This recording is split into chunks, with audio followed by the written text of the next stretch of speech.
Hi friends, welcome back. ഇന്ന് നമ്മൾ ഒരു റിയാക്ട് പ്രൊജക്റ്റ് ക്രിയേറ്റ് ചെയ്തിട്ടുണ്ട്. സോ ആ ക്രിയേറ്റ് ചെയ്ത പ്രൊജക്റ്റ് നമുക്ക് ഗിറ്റ് ഹബിലേക്ക് എങ്ങനെ അപ്ലോഡ് ചെയ്യാമെന്നാണ് ഈ വീഡിയോയിൽ പറയുന്നത്. സോ വീഡിയോയിലേക്ക് പോവാം. ആദ്യം നമുക്ക് ഗിറ്റ് ഹബിൻ്റെ ഒരു അക്കൗണ്ട് നമുക്ക് വേണം. അത് നിങ്ങളുടെ ഒരു ഗിറ്റ് ഹബിൻ്റെ നിങ്ങൾക്ക് എന്തായാലും ഒരു ഗിറ്റ് ഹബിൻ്റെ അക്കൗണ്ട് ഉണ്ടായിരിക്കും. സോ ജസ്റ്റ് അതിലൊരു ന്യൂ റെപ്പോസിറ്ററി ക്രിയേറ്റ് ചെയ്യാം. ഞാനിവിടെ ക്രിയേറ്റ് ചെയ്യുന്ന പ്രൊജക്റ്റിൻ്റെ പേര് സ്റ്റൈൽഡ് റിയാക്ട് പ്രൊജക്റ്റ് എന്നാണ്.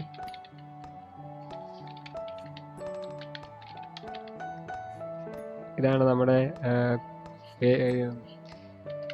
പ്രൊജക്റ്റിന് റെപ്പോസിറ്ററി കൊടുക്കാൻ ഉദ്ദേശിക്കുന്ന പേര്. ഓക്കെ, സോ ആ പേര് നമ്മൾ ക്രിയേറ്റ് ചെയ്യുന്നു. വേറെ നമുക്ക് ഇവിടെ ആയിട്ടൊന്നും ചെയ്യേണ്ടതായിട്ടില്ല. സോ നമുക്ക് ആ റെപ്പോസിറ്ററി ക്രിയേറ്റ് ആയിപ്പോൾ ഇതാണ് നമ്മുടെ റെപ്പോസിറ്ററിയുടെ മെയിൻ സെക്ഷൻ എന്ന് പറയുന്നത്.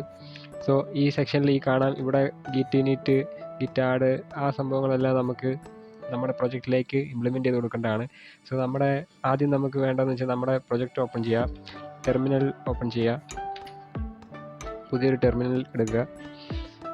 അതിൽ നമുക്ക് ആദ്യം ആ ഒരു ഗിറ്റ് ഇനിറ്റ് എന്നുള്ള ആ ഒരു ഗിറ്റ് ഇനീഷ്യലൈസ് ചെയ്യാം. നമുക്കിവിടെ ഗിറ്റ് ഇനീഷ്യലൈസ് ചെയ്യാം. ഓക്കെ, ആ ഒരു പ്രോജക്റ്റ് ഇപ്പോൾ ഇവിടെ ഇനീഷ്യലൈസ് ആയിട്ടുണ്ട്.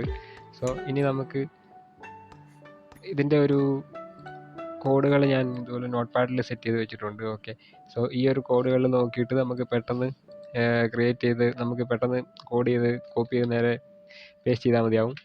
ഓക്കെ, സോ ആദ്യം നമ്മൾ ഗിറ്റ് ഇനീഷ്യലൈസ് ചെയ്തു. ഇനി നമുക്ക് അടുത്തത് ചെയ്യേണ്ടത് ഈ ഗിറ്റിൻ്റെ ഈ ഒരു ഒറിജിൻ എന്ന് പറയുന്ന ഈ ഒരു ലിങ്ക് നമ്മൾ അതിലേക്ക് ആഡ് ചെയ്യണം എന്നുള്ളതാണ്. സോ ആ ലിങ്ക് നമുക്കിവിടെ കാണാം. സോ ഈ ലിങ്ക് നമ്മൾ ഇതുപോലെ നേരെ കോപ്പി ചെയ്യുന്നു. ഈ നേരെ കോപ്പി ചെയ്യുന്ന ലിങ്ക് നേരെ അവിടെ പേസ്റ്റ് ചെയ്താൽ മതിയാവും. ഓക്കെ, സോ നമ്മൾ ആ ലിങ്ക് കോപ്പി ചെയ്തു. ഓക്കെ, ഈ ഒരു ലിങ്ക് നമ്മൾ കോപ്പി ചെയ്യുന്നു, നേരെ നമ്മുടെ കോഡ് എടുക്കുന്നു, അവിടെ നമ്മൾ ഈ ലിങ്ക് പേസ്റ്റ് ചെയ്യുന്നു.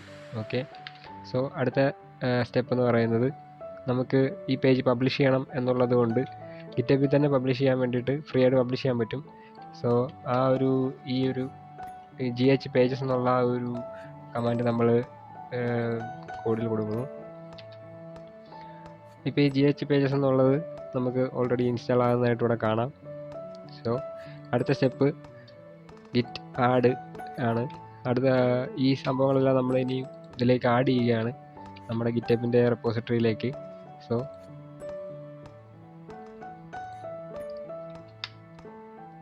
ഇതുപോലെ ഒരു സെക്ഷനായിരിക്കും നിങ്ങൾക്ക് കാണാൻ പറ്റുക. എല്ലാം ആഡ് ചെയ്യുന്നതായിട്ട് കാണാം.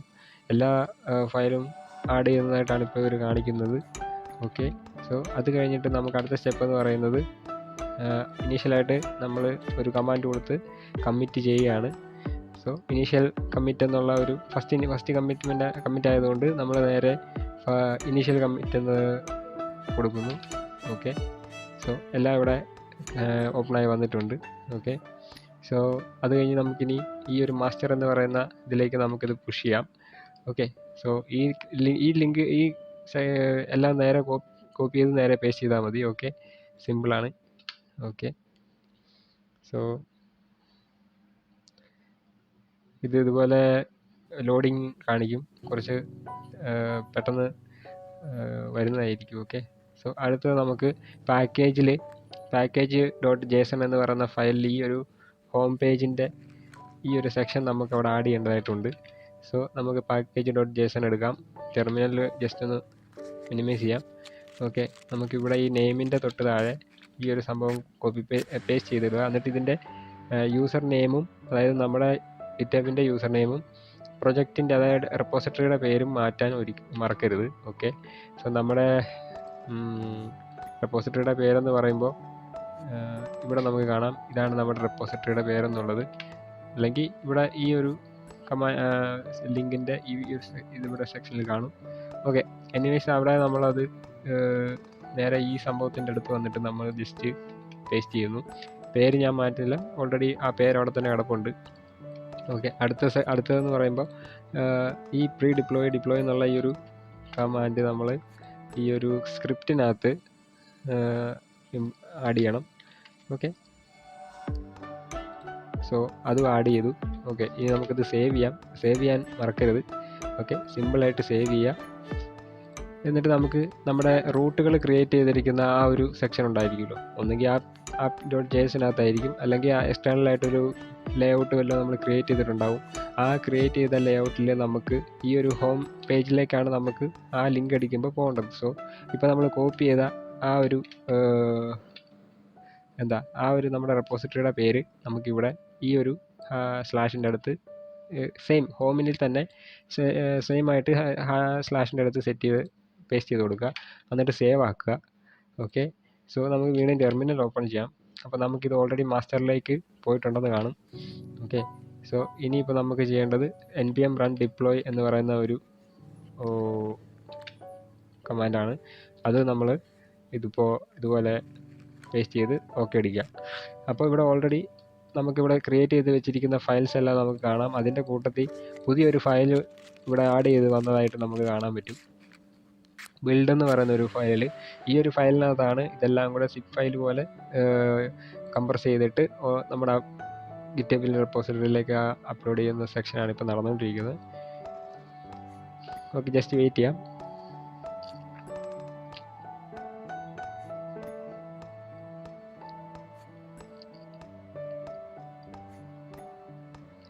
ഇപ്പോൾ ജസ്റ്റ് ഒന്നും ചെയ്യണ്ട, ജസ്റ്റ് ഇവിടെ പബ്ലിഷ്ഡ് എന്നും പറഞ്ഞ് എഴുതി കാണിക്കും. സോ അതുവരെ നമുക്ക് ജസ്റ്റ് വെയിറ്റ് ചെയ്യാം. എന്നാലേ ഉള്ളൂ ഇത് ഫുള്ള് കംപ്ലീറ്റ് ആയെന്നാണ്. പബ്ലിഷ്ഡ് എന്ന് കാണിച്ചു കഴിഞ്ഞാൽ ഇത് ഫുള്ള് നമ്മുടെ ഈ പ്രോസസ്സ് കംപ്ലീറ്റ് ആയെന്നാണ് അർത്ഥം. നമുക്ക് വെയിറ്റ് ചെയ്യാം. ഓക്കെ, സോ ഇവിടെ പബ്ലിഷ്ഡ് എന്ന് എഴുതി കാണിച്ചു. ഓക്കെ, എല്ലാം ഓക്കെ ആണെന്ന് വിചാരിക്കുന്നു. ഓക്കെ, നമുക്ക് ക്രോം എടുക്കാം. ഇവിടെ നമ്മൾ നേരത്തെ ഓപ്പൺ ചെയ്ത് വെച്ചിട്ടുണ്ടായിരുന്ന ആ ഒരു അത് നമുക്ക് മാറ്റി ഇവിടെ നമുക്ക് ഈ ഒരു പേജ് ഇവിടെയാണ് നമ്മുടെ കോഡെല്ലാം വരേണ്ടത്. സോ നമുക്ക് ജസ്റ്റ് പേജ് ഒന്ന് റിഫ്രഷ് ചെയ്യാം. ഓക്കെ, സോ നമ്മൾ അപ്ലോഡ് ചെയ്തിട്ടുണ്ടായിരുന്ന ആ ഒരു ഫയലുകളെല്ലാം ഇതിനകത്ത് നമുക്ക് കാണാം. നമ്മൾ ചെയ്തിട്ടുള്ള എല്ലാ ഫയലുകൾ, അസറ്റ് എല്ലാം ഇതിനകത്ത് നമുക്ക് കാണാവുന്നതാണ്. സോ ഈ ഒരു സംഭവം നമുക്കിനി പബ്ലിഷ് ചെയ്തിട്ടുണ്ടോ എന്ന് ചെക്ക് ചെയ്ത് നോക്കാം. ഇവിടെയാണ് ഈ സെറ്റിങ്സ് എന്ന് പറയുന്ന സെക്ഷൻ എടുക്കുക. സെറ്റിങ്സിൽ പേജസ് എന്ന് പറയുന്ന ഒരു സെക്ഷൻ ഉണ്ടാവും. ആ പേജസിൽ നമുക്കിതുപോലെ ഇറ്റ് ഈസ് ലൈവ് അറ്റ് നമ്മുടെ പ്രൊജക്റ്റിൻ്റെ ലിങ്കാണിത്. ഈ ലിങ്ക് നമ്മളിപ്പോൾ ഏത് ബ്രൗസറിൽ അടിച്ച് നോക്കിയാലും നമുക്കിത് കാണാൻ പറ്റുന്നതായിരിക്കും. ഈ ഒരു പേജിലേക്ക് നമ്മൾ പോകും. സോ നമുക്ക് ഇതുപോലെ ഈ വിസിറ്റ് സൈറ്റ് എന്ന് കൊടുത്തു കഴിഞ്ഞാൽ ഇതാണ് നമ്മൾ ക്രിയേറ്റ് ചെയ്തിരിക്കുന്ന പ്രൊജക്റ്റ്. സോ ഇപ്പോൾ ചെയ്തിരിക്കുന്ന ഈ സംഭവം സക്സസ് ആയിട്ടുണ്ട്. സോ ഇത്രേ ഉള്ളൂ. ഇതാണ് എൻ്റെ മെയിൻ ഫംഗ്ഷൻ. സോ ഇതാണ് നമ്മൾ ക്രിയേറ്റ് ചെയ്ത ഈ ഒരു പ്രൊജക്റ്റ്. ഈ ഒരു പ്രൊജക്റ്റിൽ നമ്മൾ എല്ലാം ഫുള്ളി കസ്റ്റമൈസ് സ്റ്റൈൽ ചെയ്തിട്ടുള്ള ഒരു വെബ്സൈറ്റാണിത്. എല്ലാ രീതിയിലും, അതായത് എല്ലാ വ്യൂസിലും നമുക്ക് സപ്പോർട്ട് ചെയ്യുന്ന സൈസാണ്. മൊബൈൽ വ്യൂ ആണേലും ടാബ് വ്യൂ ആണേലും ഏത് വ്യൂ ആണേലും നമുക്ക് കറക്റ്റായിട്ട് വർക്കാവുന്ന രീതിയിലുള്ള ഒരു പ്രൊജക്റ്റാണ് ഇപ്പോൾ ക്രിയേറ്റ് ചെയ്തിരിക്കുന്നത്. ഡാർക്ക് മോഡ്, വേറെ ഒരു തീം, ഒരു വയലറ്റ് തീം എല്ലാം നമ്മൾ ഇതിൽ ആഡ് ചെയ്തിട്ടുണ്ട്. സോ ഇതിൻ്റെ ഒരു ഫുൾ വീഡിയോ നമ്മൾ പിന്നീട് അപ്ലോഡ് ചെയ്യുന്നതായിരിക്കും. അതായത് നിങ്ങൾക്ക് ഇപ്പോൾ എൻ്റെ അക്കൗണ്ടിൽ ഗിറ്റബിൻ്റെ അക്കൗണ്ടിൽ ചെക്ക് ചെയ്ത് കഴിഞ്ഞാൽ നിങ്ങൾക്ക് അതിൻ്റെ കോഡ് എല്ലാം കാണാവുന്നതായിരിക്കും. സോ ഏതെങ്കിലും രീതിയിൽ നിങ്ങൾക്ക് ഹെൽപ്ഫുൾ ആവുമെങ്കിൽ നിങ്ങളത് യൂസ് ചെയ്യാം. So no problem. Okay, so സിമ്പിളായിട്ട് ഇതുപോലെയാണ് ജസ്റ്റ് നമ്മൾ ഗിറ്റബിലേക്ക് അപ്ലോഡ് ചെയ്യുന്നത്. അതായത് ഈ ഒരു സ്റ്റെപ്പുകൾ നമുക്ക് ഒന്നുകൂടെ നോക്കാം. ആദ്യം നമ്മുടെ ഈ ഗിറ്റ് ഇനീഷ്യലൈസ് ചെയ്യുക. അത് കഴിഞ്ഞിട്ട് ഈ ഒരു ലിങ്ക് നമ്മൾ അവിടെ കോപ്പി ചെയ്ത് പേസ്റ്റ് ആക്കുക. അത് കഴിഞ്ഞ് GH പേജസ് എന്നുള്ള ഈ ഒരു സെക്ഷൻ ഇൻസ്റ്റാൾ ആക്കുക. സോ അടുത്ത ഇത് ആഡ് ചെയ്യുക. ഇനി ഇവിടെ മുതലേ അങ്ങോട്ട് മൊത്തത്തിൽ ഇതിൻ്റെ ഇതിൻ്റെ കമ്മിറ്റ്, പിന്നെ അത് മാസ്റ്ററിലേക്കാണ് നമ്മൾ പോണത്. ഒറിജിൻ മാസ്റ്ററാണ്. സോ അത് കഴിഞ്ഞ് നേരെ ഈ സംഭവങ്ങളും പേസ്റ്റ് ചെയ്ത് കഴിഞ്ഞ് ഇതുപോലെ എല്ലാം സേവ് ചെയ്യാൻ മറക്കരുത്. ഓക്കെ, സോ അത് കഴിഞ്ഞ് നേരെ npm run deploy എന്നുള്ള ഈ ഒരു കമാൻഡ് കൊടുത്തു കഴിയുമ്പോഴത്തേക്കും നമുക്ക് ഈ ഒരു പേജ്, അതായത് ഇത് ഫുൾ അപ്ലോഡ് ആവുന്നതായിരിക്കും. നമ്മുടെ സെറ്റിങ്സിൽ പേജസ് എന്ന് പറയുന്ന സെക്ഷനിൽ നോക്കിക്കഴിഞ്ഞാൽ നമുക്ക് അവിടെ കാണാവുന്നതാണ്. ഈ ഒരു ലിങ്ക് നമ്മൾ വേറെ ഏത് ബ്രൗസർ ഓപ്പൺ ആക്കിയിട്ട് അവിടെ കൊടുത്താലും അത് നമുക്ക് കാണാവുന്നതാണ്. സോ ഇപ്പോൾ ഇവിടെയും എല്ലാം സെയിം ആയിട്ട് നമുക്ക് കാണാം. ഏത് ബ്രൗസറാണെങ്കിലും നമുക്കത് കാണാൻ പറ്റും. ഫോണിലത് ചെക്ക് ചെയ്താലും ഫോണിൽ നല്ല നോക്കാം. സോ ഇത്രേ ഉള്ളൂ ഇന്നത്തെ വീഡിയോ. നിങ്ങൾക്ക് ഏതെങ്കിലും രീതിയിലൊക്കെ ഉപകാരപ്പെടും. ഓക്കെ, സോ അടുത്തൊരു വീഡിയോയിൽ കാണാം. ബൈ.